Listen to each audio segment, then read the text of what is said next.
राम आपला आहे, बहुजनांचा आहे राम. शिकार करून खाणारा राम तो आमचा आहे, आमच्या बहुजनांचा. तुम्ही जिथे आम्हाला सगळे शाकाहारी बनवायला जातात की आम्ही रामाचा आदर्श पाळतो आहोत आणि आम्ही मटण खातो. हा रामाचा आदर्श. राम हा शाकाहारी नव्हता, तो मांसाहारी होता. 14 वर्ष जंगलात राहणारा माणूस कुठे जाणार हो ते शाकाहारी शोधायला?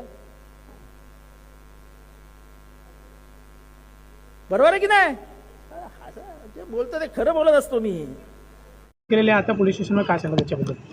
आज शिर्डी इथल्या अधिवेशनामध्ये स्वतःला जे इतिहासाचे संशोधक म्हणतात, स्वतःला डॉक्टर जितेंद्र आव्हाड साहेब यांनी प्रभू श्रीरामाचा अपमान करत, प्रभू श्रीराम हे मांसाहारी होते, 14 वर्ष ज्यावेळेला ते वनवासात होते तेव्हा अरण्यामध्ये शिकार करून, मांसाहार करून त्यांनी आपलं वास्तव्य केलं आणि प्रभू श्रीरामांना बहुजन आणि सुवर्ण याच्यामध्ये वाटण्याचं काम देखील त्यांनी केलं. प्रभू श्रीराम हे बहुजन होते आणि म्हणून त्यांचा आदर्श ठेवून आम्ही मांसाहार करतो, अशा प्रकारचे अकलेचे तारे त्यांनी तोडले. मला अभिमान आहे माझ्या तरुण मित्राचा, वीरू वाघमारेचा आणि त्याच्या सर्व सहकाऱ्यांचा. ते कुठलंही आंदोलन करायला तिथे गेले नव्हते. प्रभू श्रीरामाचा फोटो घेऊन आरती करण्यासाठी केवळ त्यांच्या निवासस्थानी गेले होते. पण दुर्दैवाने मला पोलिसांचा देखील निषेध करावासा वाटतो की या लोकशाहीमध्ये महाआरती करण्यापासून पण पोलिसांनी त्यांना रोखलं आणि वर्तकनगर पोलीस स्टेशनला घेऊन आले.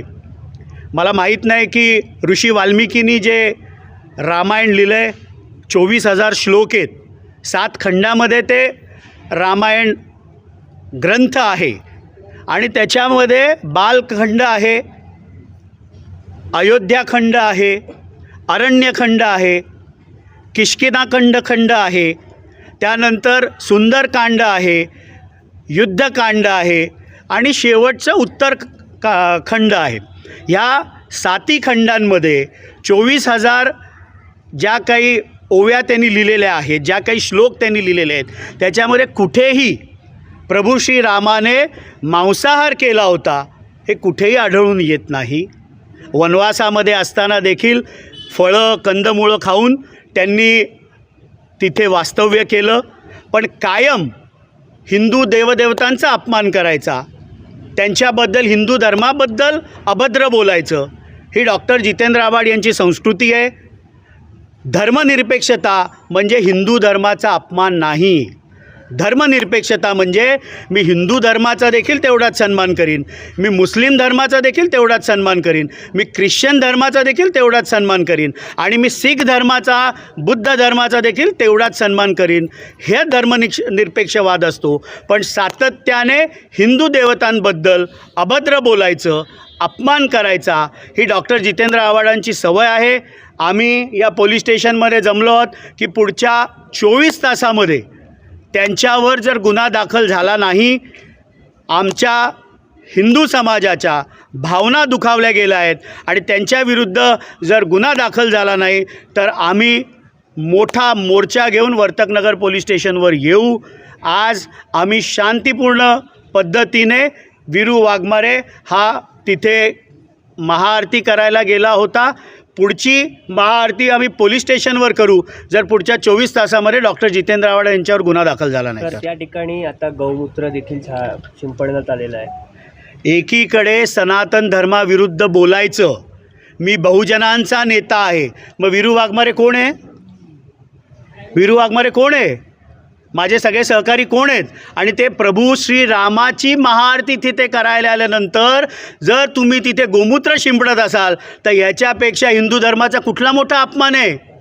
ते तिथे आंदोलन करायला नव्हते आले, ते महाआरती तिथे करायला आलेले.